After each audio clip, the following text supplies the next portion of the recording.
আমার dahlia recipe একেবারে হয়ে গিয়েছে। অনেকটা দেখতে কিন্তু খিচুড়ির মতো লাগছে, কিন্তু খেতে একদম অন্যরকম। পারলে আপনারাও বাড়িতে এইভাবে তৈরি করে নেবেন।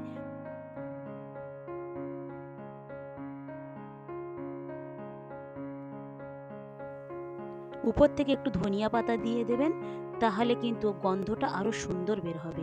আজকের আমার বাড়িতে ধনিয়া পাতা ছিল না, তাই দেওয়াও হলো না। এবারে গরম গরম সবাইকে আমি পরিবেশন করে দেব। ভিডিওটা তাহলে এখানেই শেষ করছি।